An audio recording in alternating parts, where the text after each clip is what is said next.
Welcome to the Mobile Workforce Podcast, where we sit down and have real conversations with business leaders that have been where you are. During these interviews, we'll dive into what it takes to improve systems and champion processes that maximize performance. Each week, our trailblazing guests share their experiences and understanding of the workforce to help inspire change, challenge our thinking, and share what it takes to successfully travel the road to profitability. Now here's our host, co-founder and chief evangelist of About Time and WorkMax, Mike Merrill. Hello and welcome back to the Mobile Workforce Podcast. I am your host, Mike Merrill, and now that we are entering into our fourth season of recording the podcast, can't believe it's been that long already, we wanted to ramp up this new season with a few of the favorite episodes that were most popular from years past. So in today's episode, we're going to talk with Mr. Damien Edwards. Damien is the founder of buildertactics.com and also a host of his own podcast called the Construction Management Podcast. Damien and I discuss the importance of having a proper appearance even in the construction industry. He addresses the old school approach of having dirty ripped jeans, maybe a ripped t-shirt, dingy job sites, and maybe a cigarette on the air, other types of stereotypes that we want to try and get away from, to have a more professional experience with our clients.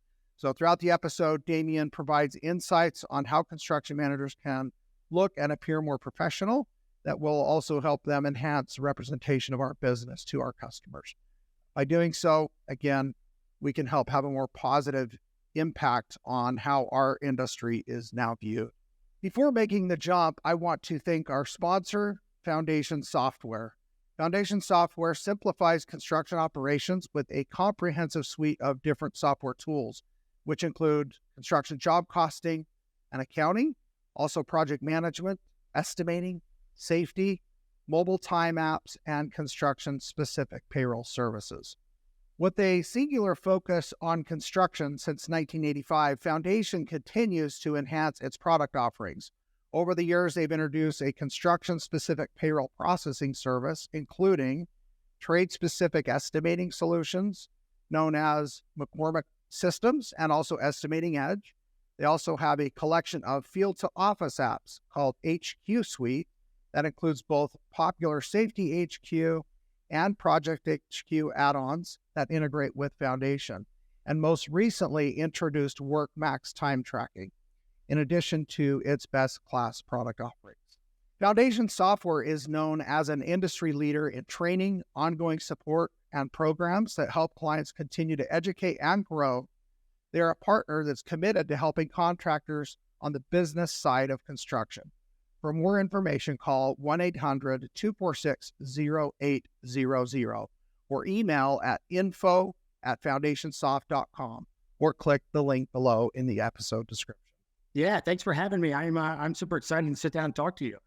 Great. Well, looking forward to getting to know you. So first of all, I'm super curious listening to some of your podcast episodes and kind of looking at some of the content that you have out there.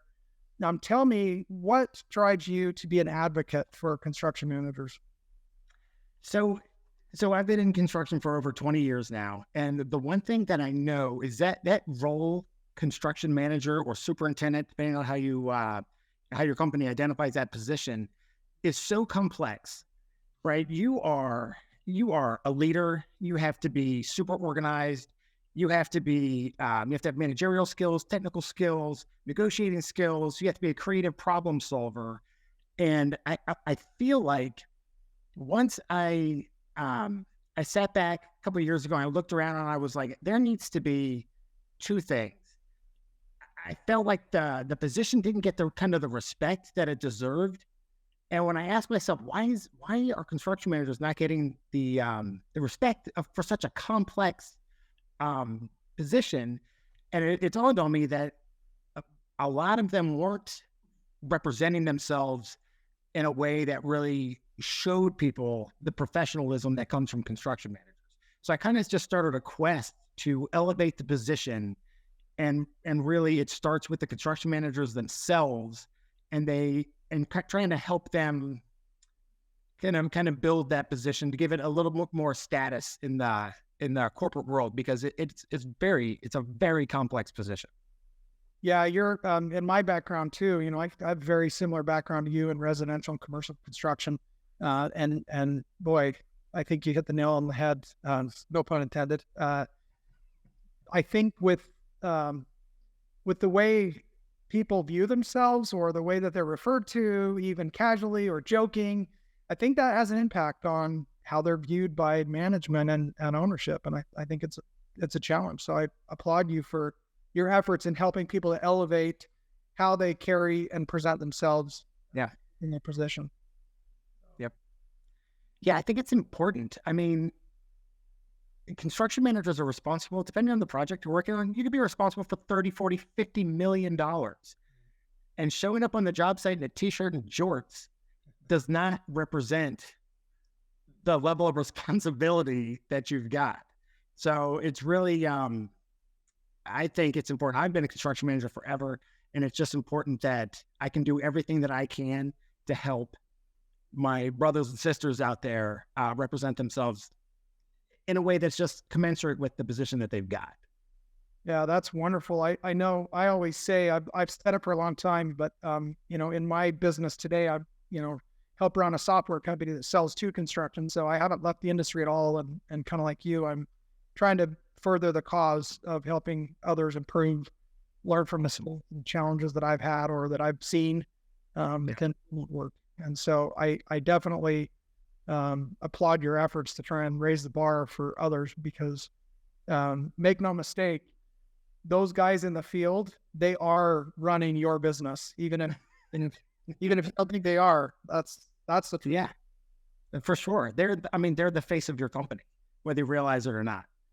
So, well, and the way they carry themselves in front of customers or owners or those that we're serving with those projects that are actually paying us and hiring us to complete this work. Yeah, they have confidence in who they're working with and kind of who's managing their project as well. So I think that importance carries throughout, anybody involved. Yeah. Well, it's funny you say that, because one of the things I always tell my guys is the last thing that they want is the client to come out on the job site and think that they have to help them build, the structure. And I'm like, well, what are you talking about? I'm like, well, listen, if they come out and the place is a wreck and, there's trash everywhere, their immediate response or their thought is going to be, nobody's in control of this job site. So I'm like, if you don't want them to get involved in your day-to-day, you need to make sure when they come out to the job site, they have 100% confidence in you, the construction manager. And then they're like, oh, okay, you're right. I don't want their help. Yeah. Well, and that's the thing that, and I remember being in that position like you. I started in the trades. I was at the bottom. I was the kid sweeping stuff up, just out of high school, picking up boards, straightening nails, whatever was asked of me. And I know for sure, a clean job site and having things organized and giving the appearance and also acting as if you're running a tight ship will also help tighten up the ship. Big time. Just builds confidence in your customers. Yeah. So tell me, what types of processes or skills or even technologies do tradesmen or people that are out in the field, what do they need to adopt or embody in order to advance their role into lead? I think they need to adopt an attitude of learning, of being a lifelong learner. So many times I run into construction managers that have stopped learning, and technology changes so quickly, and even not just computers, but like building technologies, the way we flash something, the way we, the mix for concrete, everything is constantly evolving. It's constantly getting better. It's constantly just changing. And, the best thing that I can tell anybody is just never stop learning. The second you think you know everything, you're done. Then you don't know anything, because things will change so rapidly. If you're not constantly asking your trade partners or, your vendors or whoever about new technologies, new products, new ways of doing things, you're done. I recently interviewed a guy and I asked him that same question. I was like, hey, what have you learned recently? And he's like, what do you mean? I've been doing this for 20 years. And I was like, oh, okay. Technology changes. And he was like, yeah, I'm good. like, okay, next. The old adage of you can't teach an old dog new tricks. Yeah. Dogs are not surviving in this environment nearly as well. They're really not. And it's an issue because there's a huge, there's a huge gap right now between new guys coming in and guys that have been doing it for 20 and 30 years. And the guys that have been doing it for 20 and 30 years are used to paper schedules, fax machines. I call everybody. And the guys that are new grew up with technology, and not just technology, but rapidly changing technology. And they don't want to do that. They're not going to sit there and write everything down on a piece of paper and then make a bunch of phone calls. They're going to text. They're going to jump on an app. They're going to jump on whatever the software system is that we're using. And they're going to do it all from their phone. And they're going to make it look super easy. It makes me crazy sometimes. But that's what they do. And so you've got these older guys with all the technical knowledge in the world as far as sticks and bricks, trying to mentor a younger generation that is like, look, I don't need to memorize all that stuff because I have all the information I need right here in the palm of my hand. I got I can Google it. I can look up the technical standards in 30 seconds, and it's tough. It's a tough, I deal with quite a few construction managers, and it's a tough relationship to bridge because there's that generational gap in between them. So, we're getting there, but it's definitely challenging right now in construction. It's painful, no question about it. And I mean, in my organization today, we sell software to contractors, so we deal with and hear these objections every single day. Now they're less and less. It feels like, the bar has been raised enough that people understand you're going to have to use app. You're going to have to use mobile devices. Everybody's got iPads and, things that we didn't have when I started. I mean, my first boss had a brick phone, and he was the only guy within a country mile that probably had one. It was like $2 or $3 a minute, some cellular one. You could drive to hell with the thing.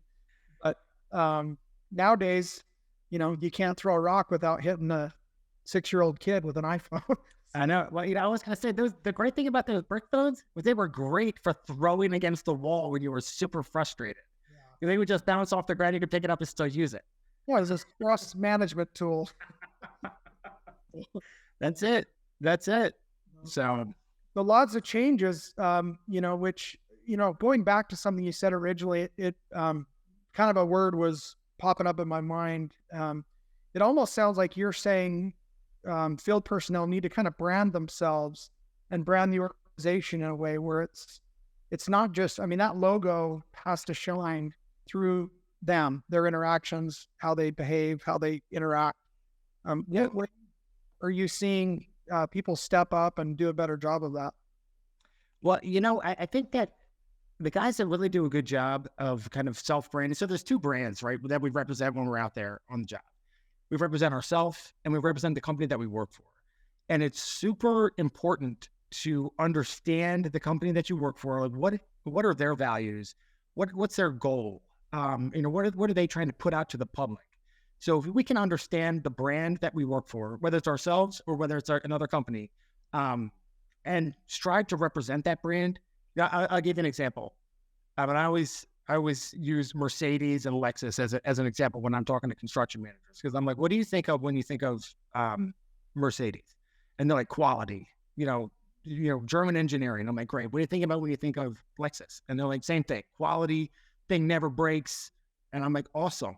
Now, what do you think of when you look at a construction manager, your buddy down the street, and they're like, oh, that guy, he's, cigarette in his mouth, he's always eating donuts or whatever. I'm like, really? Is he representing quality? Is he representing, luxury? And, if the answer is no, then he's probably not representing the brand well. So if you're building, luxury, homes or whatever, you need to exude that in your own brand. So when you wake up in the morning, you need to look at yourself. And I tell this to guys all the time. Listen, if you're walking out this, and I always use jorts as an example because they drive me crazy. But I'm like, look, if you're walking out the door, if you want people to look at you like you're a leader and you're the manager that you think you are, if you look at yourself in the mirror and you're wearing a t-shirt and jorts, you're probably not representing that image the way you think you are. So, when I interact with a customer, I'm always collared shirt. I'm a little buttoned down, a little casual, but usually I'm a collared shirt, khaki pants, clean shoes, because I'm representing myself. A, I want them to understand that I'm a serious professional, and B, I'm representing the company that I work for. And I want them to understand that I'm serious about that. And it's not just that when your customers see that you represent yourself well and your company well, they have confidence in you. But more importantly, when your managers see that, when they're looking around, they're like, hey, we need to promote somebody, we need a new manager or whatever, and they see somebody that's representing themselves and their company well, that's the first candidate they're going to choose. Maybe you won't get it the first time around, but if you keep that recognition up, that how to represent yourself and your brand, it'll come to you. There's no question about it. So I love that. So the rusty old Ford look isn't your amateur. It's really not. It's really not. So you get, it's funny. I talk to guys all the time, and it's not just the construction managers. It's, tradesmen, plumbers crack. You hear about that all the time. And it's not a myth, but I know plumbing companies that require tucked in shirts, clean uniform, because they're trying to get away from that old stereotype of, I hate to pick on plumbers, but they're trying to get away from this stereotype and represent themselves as the plumbers, the technicians and the technical professionals that they are. Because I got to say, if you've ever hired a plumber, that isn't cheap. Those guys are making a great living. A lot of those guys are very smart too, and especially when you're talking with their hands in the trades, solving complex problems physically, not just mentally, but you got to not only think it through, but actually execute on it. And it's a difference. Yes. And there is great value in it. I mean, I know when I was a general contractor, man, those guys are feeding my family. For sure. No question about it. It's funny you say that, you mentioned that, because trades people these days are so sophisticated. I had a young construction manager who was having an issue with a trade partner. And I said, well, how are you going to resolve this? And he said, well, I told him. And I said, okay, well, did he fix the problem? And he's like, no. And I said, all right. And this went on for a little bit. And I was like, listen, you need to get all your notes together, all your correspondence together. We're going to sit down with this trade partner, and we're going to go through, and we're going to load our schedules, and we're going to go through this and show them where they need to improve. And he looked at me and said, it's all phone calls. And I said, what are you talking about? And he said, well, I don't have any correspondence. And I said, you didn't text or email or send him anything through our scheduling software? Nothing? He said, no. And I said, well, we're not going to sit down with that contractor because he's going to eat us alive. And he's like, what are you talking about? We're the general contractor, blah, blah, blah. And I said, no, man, you don't understand. Trades are very sophisticated. And I said, they know when, what's going to happen is we're going to sit down and we're going to say, you didn't show up on this day. And they're going to say, you weren't ready. And here's why. Here's a picture. And then we're going to look foolish. And then you're going to say, well, they didn't do this. And they're going to say, no, you weren't ready, or this wasn't ready, or whatever. And here's why. And they're going to show it to us, because I know they track these things and they use software and their iPads to do it. And, this young construction manager was like, oh. And I said, so before you embarrass yourself and me, you need to start tracking this thing, so that you need to be at least as sophisticated as the trade contractor that we're going to sit down with. And they're like, okay, got it. So I love that. Interesting, whether it's a lawsuit or just a disagreement. Yeah. I always say, he who has the most data wins. Absolutely. Every time. So it's funny. I sat down with a contractor not long ago who I guess he thought I was like everyone else. And I had a stack of data. And I said, we sat down for the first 20 minutes. He told me how terrible we were and everything else. And I said, okay, let's go through your issues. And I started flipping through it. And about a quarter of the way through it, he was like, okay. I get it. And I was like, I was just more prepared. So he who has more data wins. Agreed. And today, we both know this well, you because you work for a very large organization, and me because I work with organizations everywhere. There's really no excuse not to have these tools in place. The technology is available like never before. Paper and print are dead when it comes to documentation. For sure. It's funny. I teach a class on, I teach a couple of classes at a local community college, and one of the classes I teach is schedule management, or it's production scheduling or something like that. I'm a great professor. Anyway, one of the things I always tell people, I always talk about technology and how it's changed in construction and how modern schedules are time machines. And I always tell them, listen, a modern schedule, because of the reporting aspects of them, they will tell you what happened yesterday, what's going to happen today, and what's going to happen tomorrow. And every bit of it is captured forever. So they become one of the most valuable tools if you're going to talk about data collection. If one of our trade partners shows up on the job and we're not ready, he can just go right into our schedule and say, you weren't ready. And vice versa. If they don't show up, the construction manager can go in and say, hey, the train didn't show up this day, and it's captured. Which, if you're not ready for them, you don't really want them there either. You don't want them breathing down the neck of the other sub who's not going to cut corners, shortcut. I mean, nobody went. We're having those. I was thinking earlier today, talking with somebody, and I think back years ago, I was, as a general contractor going through this site, and we had a plumbing test. And it was just a water test. And there's water leaking out all over in the basement. I'm trying to figure out what's going on. And I have this picture somewhere on an old BlackBerry, or I don't know where it is now. This was a long time ago. But an electrician had literally drilled a hole and fished a wire right through a 3-inch ABS train. They put it right through the pipe. And awesome. Okay, this is adorable, this the new guy. Or it's somebody with a beef that's trying to start something, and, but it could be either one. It all depends.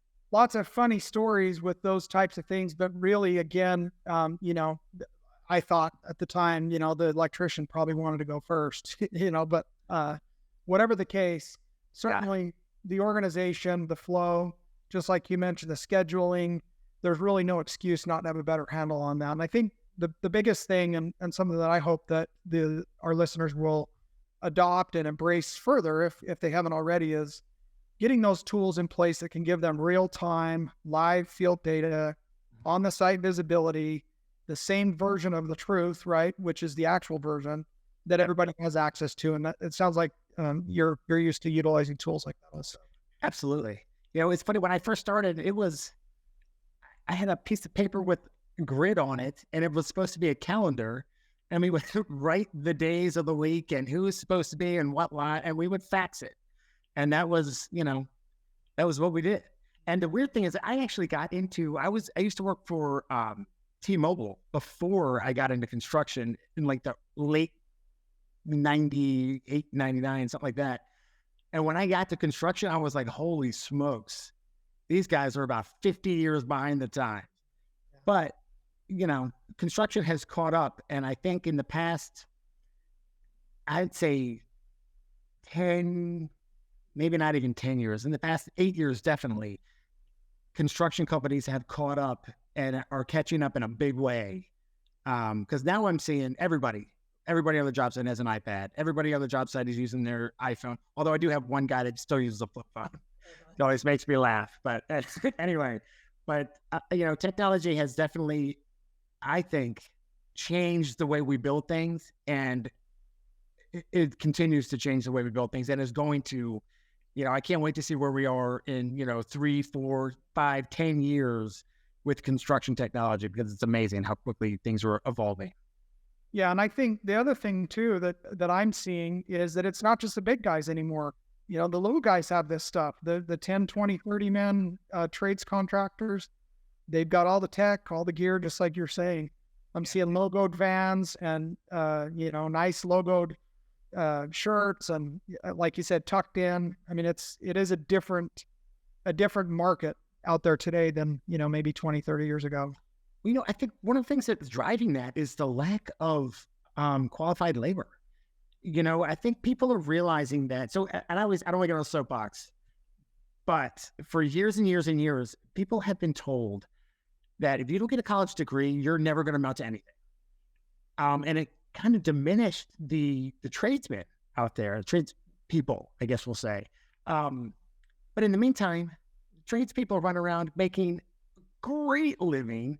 They're charging hundreds of dollars an hour versus somebody that's, fresh out of college and can barely find they're making coffee.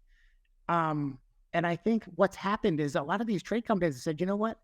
If I want to attract the best, most qualified people, we have to, just like brand recognition, we have to represent ourselves as being the most professional, company out there so that people want to come with us. And the younger generation is you're not going to hand them a fax machine and say, do business this way.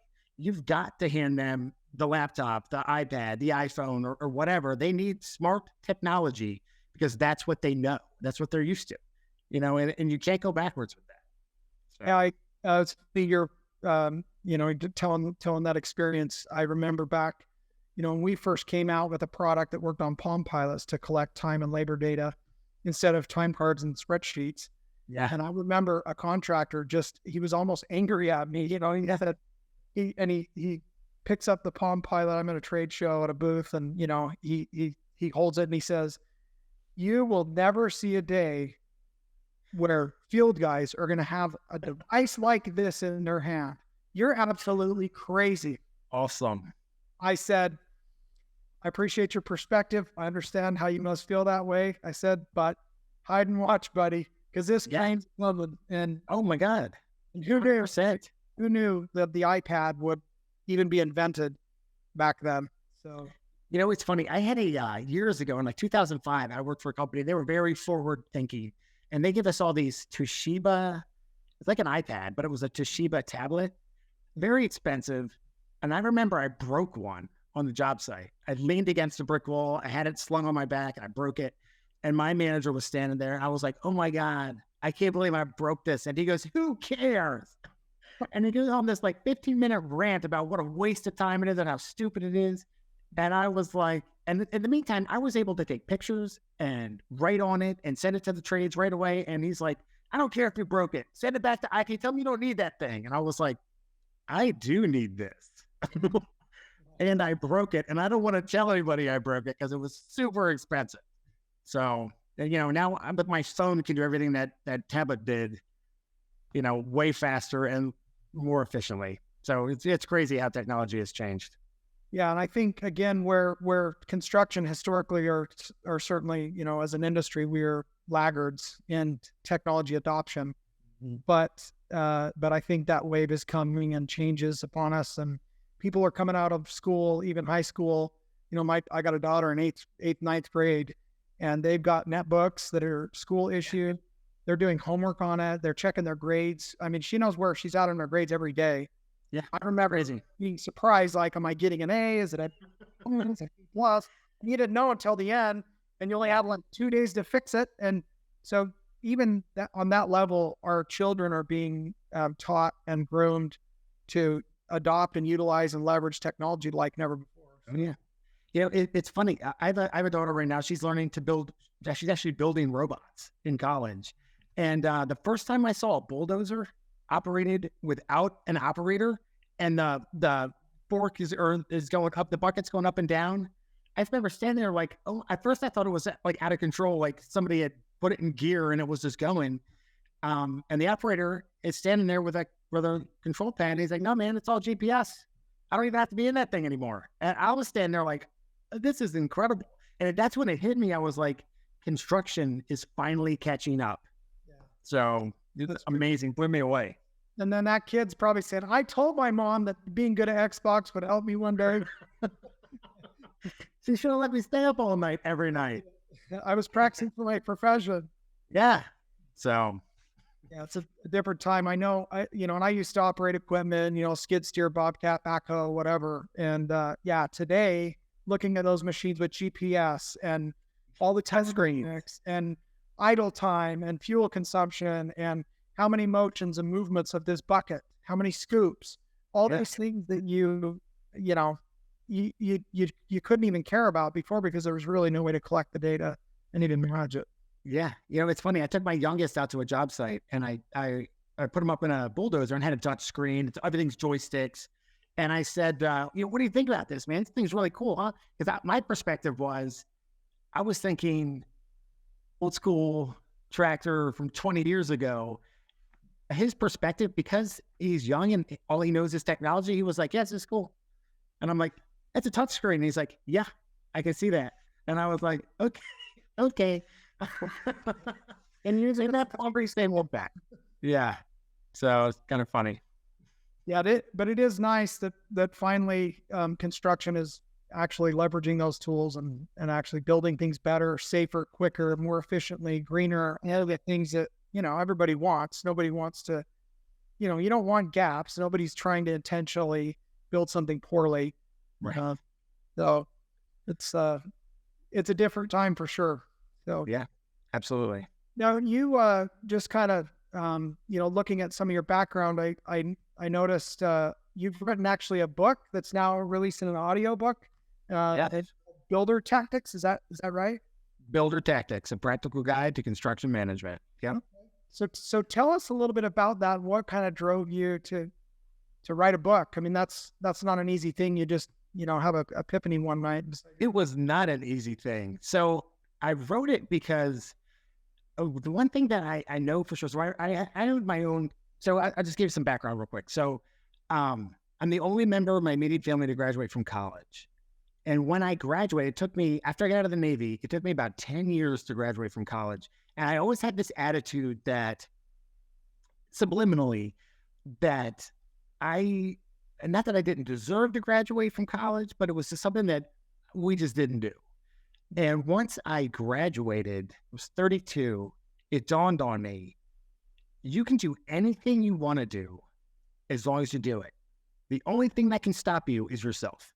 And at that point, I wrote this list down of things that I wanted to do. And on that list, I wanted to start my own company. I wanted to write a book, a couple other things. And I slowly started ticking away at this list. And then about 2 years ago, I said, I'm a voracious note taker, constantly writing things down. And I was like, I have all these notes. I still haven't written that book. And I was like, I'm going to write a book. And I started the process. And it was, it was a long process, but I started the process and I got to the point where I got to about 100 pages and I was like, I've written this book. And really what it is, it's a really down to earth, practical way or advice, if you will, or manual to run a job site. I don't get into like schedule management because everybody's got their own schedule, but I do get into things like sediment erosion control, where I break it down to the easiest thing or the most important thing to remember about sediment and erosion control is keep the dirt where it's supposed to be. It's that simple. If it stays there, thumbs up. You're doing a great job. Keep the job site clean. Things like how to, manage your site. And one of the bigger things that I added to the book was leadership and how to manage people. Because as a construction manager, that's 90% of your job. The sticks and bricks will fall into place as long as you have quality trades on your job site. But how you manage them will determine the outcome of that project every single time. So fascinating to me to hear you say, after everything you've learned and know, and even writing the book, that you came up with people are the secret. The secret. No question about it. There's no question about it. If you have a good team, you're golden. If you don't, or you miss, or you abuse your team, which I see all the time, doesn't matter how good you are. If you abuse that team, they will not perform for you. So, or at least they won't perform for you twice. So people are the secret. That's the ingredient. I've also heard, kind of as you've laced in and as we have discussed, technology tools and if people again are that variable, the adoption of those tools or the proper adoption, it would also be critical. What have you seen through your experience in the field? that has been most impactful with all this technology and all these changes back from the brick phone to, what we have today? I mean, what have you seen that's been the most impressive or impactful to you? I would say, from a technology standpoint, the smartphone has been the most impactful for a couple of reasons. I mean, I kind of go back and forth between an iPad and a smartphone, just because an iPad is a little bigger, more tablet, but the ability to communicate complex drawings and scopes of work instantly. So it used to be back in the day, you would go out to a job site, and I'll just give you an example. A vendor would say, hey, you gotta finish whatever. And they said, well, that's not my scope.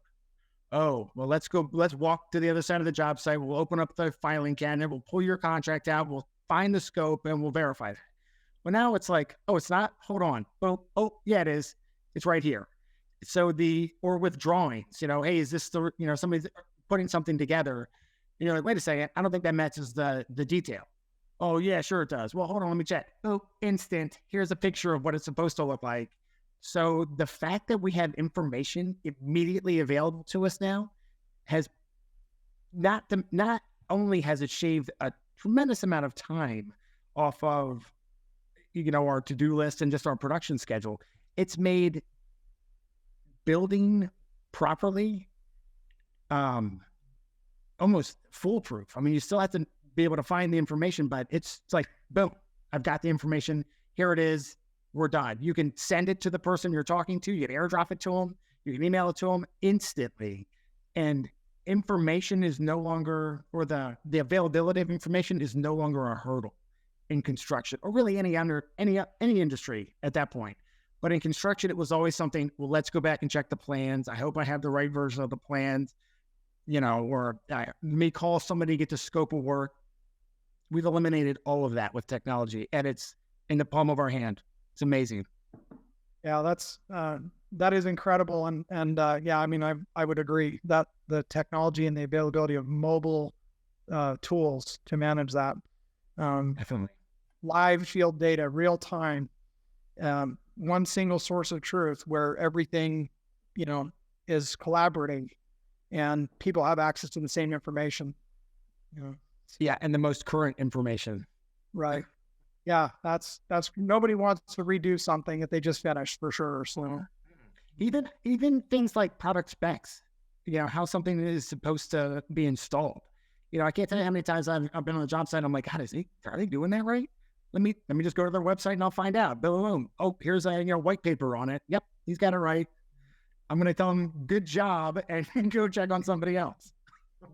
Yeah. The accessibility of information, Google or YouTube, or you can watch and see physically how somebody's addressing or solving something, maybe how others are doing it. And then these same tools that companies, kind of like you're doing, they're sharing best practices. They're collaborating with peers, maybe even competitors in some cases. They're comparing notes. And I just love it because I'm passionate about construction, and I love the idea of a rising tide that's going to raise all the ships in the harbor together. And I think, something else when you're talking about, building something efficiently or the methods of construction today, it used to be the exception when something was done just correctly and perfect and right. And now I think not only is it possible, but it's likely. Yeah. That's a change. Yeah. So one other thing, I mean, you've written this book, which is fantastic. I'm looking forward to checking that out. But you've got another one coming out. I do. On stress management for construction managers. Is that what it is? It is on stress management and kind of mentally preparing yourself for different situations. So the book is called Building Zen: How to Find Inner Peace While Losing Your Shit in the Middle of the Street. And it is literally based on a story that I start the book out. So years ago, I drove onto a job site, and I'll try and condense the story, but I drove onto a job site and it was a disaster. Everything they could for as far as site management goes. Everything that could have been wrong was wrong. And it affected me to the point where I freaked out. I jumped, parked my car sideways in the middle of the street. I jumped out and I'm yelling at everybody with a pulse.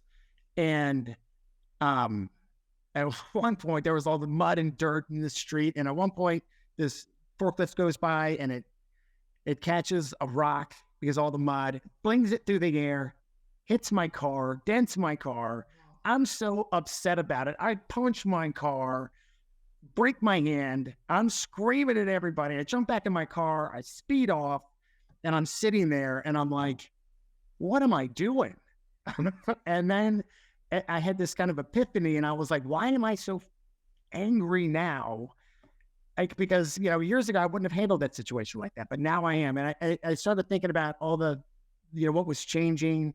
And it dawned on me that one thing that I hadn't stopped doing was, and this is going to sound granola, but one of the things I'd stopped doing yoga. I'd stopped meditating. I had been training heavily in the martial arts and I wasn't anymore, life kids, kind of took that over. And that's when it dawned on me. I had kind of lost my center when it came to, I won't say inner peace, but I was no longer doing the simple things that I could do to ground myself. And I thought, I need to share this with my brothers and sisters out there because construction management is stressful. There are deadlines. You're dealing with millions of dollars. You've got clients. You've got trade partners not showing up. You've got supply shortages. You've got federal organizations and local municipalities breathing down your neck about codes and keeping dirt where it's supposed to be. And it can be very stressful. And it gets to a lot of every profession is stressful. Construction management is, I feel, particularly stressful. So the book is just a series of stories and advice and exercises on how to just kind of bring it back to center and just find a little bit of happiness when things are going crazy. Wow. Yeah, I love that. Very profound. I think that's one of the, the old school view of a contractor, construction guy. We're rough and tumble. We're rugged. We're tough. Right. We don't have feelings. We don't have emotion. I mean, we can cuss and yell and scrap with the best of them, but we don't have any feelings. Right. We're not people. We're contractors. That's it.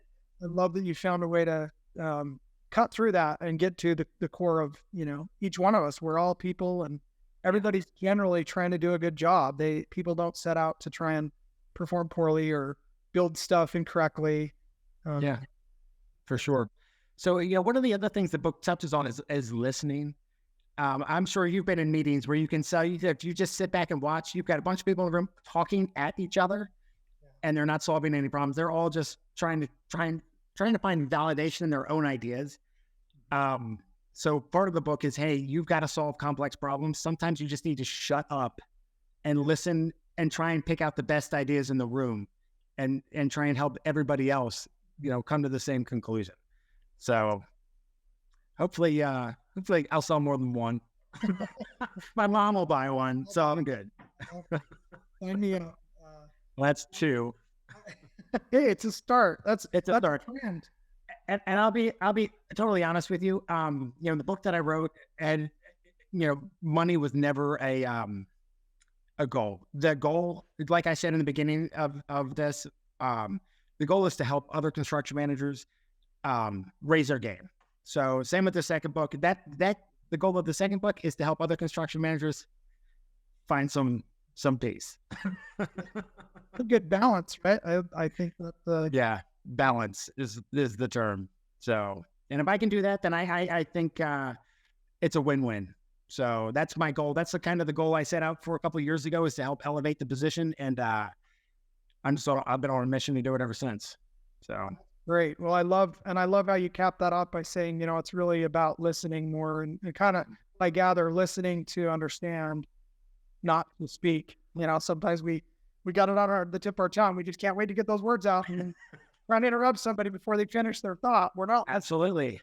We got stuff we want to get off our own chest. So in leadership or management, especially on construction projects, that listening is a skill that cannot be overplayed, I think.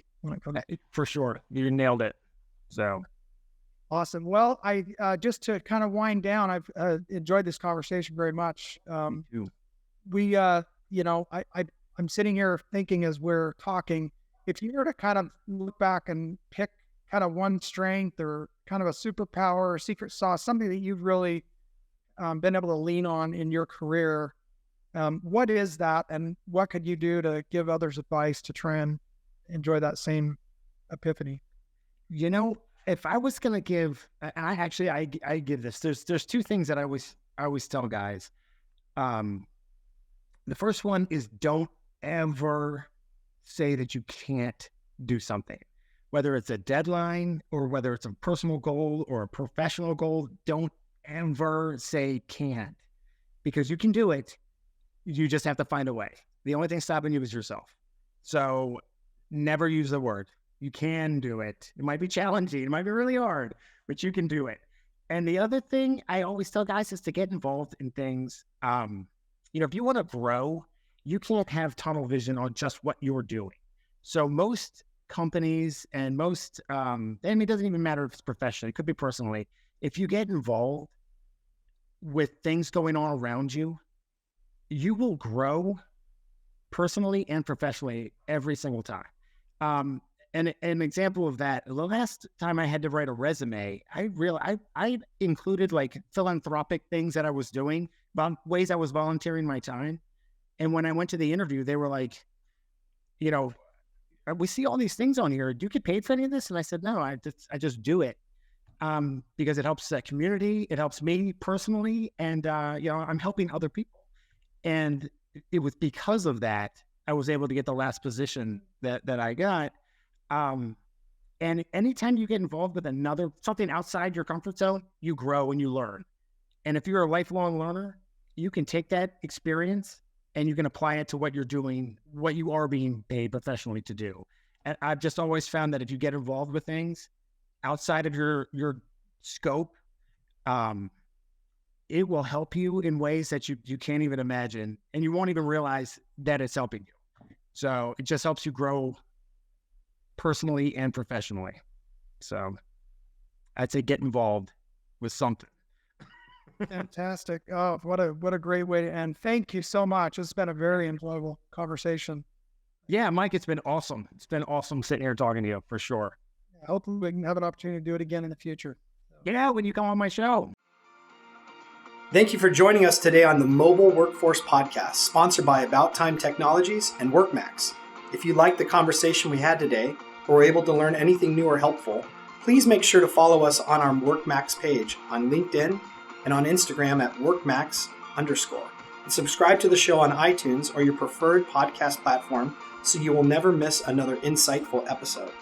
Also, if you enjoyed the podcast, please leave us a 5-star rating and review and share the show with your friends and colleagues. Your support means the world to us and will allow us to continue providing impactful information with others looking to improve their results in their business and, in turn, their life.